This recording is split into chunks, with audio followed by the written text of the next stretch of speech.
মোক এনেকৈ অকলে ৰুমত থৈ সিহঁতে ফুৰিবলৈ গৈছে গাইছ মনটো বিৰাটেই বেছি দুখ লাগিছে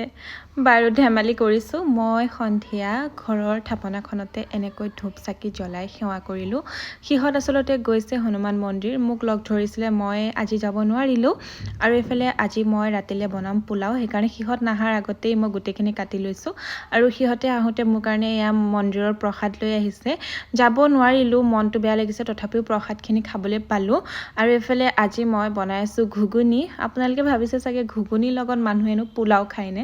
আচলতে তেনেকুৱা কথা নহয় ইয়াতে শাওণ মাহত মাছ মাংসটো নাখায়েই আৰু আজি যেহেতু মঙ্গলবাৰ আমিও নাখাওঁ সেইকাৰণে বনোৱা নাই মাছ মাংস আনাও নাছিলে আৰু এইফালে মই অলপমান মেগী মছলা দি দিছোঁ এইটো মানে দিলে খাই ভাল লাগে টেষ্টটো আৰু এইফালে চাওক আচল ঘটনাটো এতিয়াহে ঘটিলে তেজপাত আৰু লংকেইটা দি দিয়াৰ পিছতে তেল এনেকুৱাকৈ ছিটিকিলে মই আধা ঘণ্টাৰ কাৰণে গেছটো বন্ধ কৰি দিবলৈ বাধ্য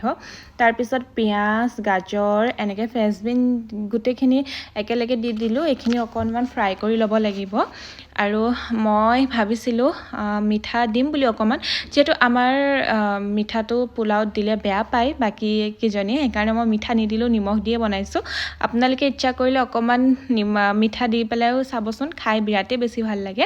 মানে চেনি দি পেলাই বনালে ভাল লাগে আৰু এনেকৈ মই গোটেইখিনি ফ্ৰাই কৰি ল'লোঁ আৰু তাৰপিছত সেয়া মোক ভিডিঅ' কৰি আছে ইলায়ে তাই দেখিছেনে মই গোটেইজনী ঘামি ঘামি অৱস্থা নাইকিয়া হৈ আছে তাই মোক এয়া ভিডিঅ' কৰি দিছে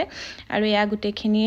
ভালকৈ ফ্ৰাই কৰি লৈছোঁ আৰু আজি বনাম জহা চাউলেৰে পোলাও এয়া চাউল বায়ে ঘৰৰ পৰা আহোঁতেই লৈ আহিছিলে আৰু এতিয়া মই চাউলখিনি দি দিলোঁ চাউলখিনি অকণমান লৰাই পানী দি দুটা চিটি দিয়াৰ পিছতে আমাৰ পোলাও আজি ৰেডি হৈ যাব আৰু মোৰ দেখিছেনে এয়া গৰমত অৱস্থা একেবাৰে নাইকিয়া হৈ গৈছে ঘামি জিমি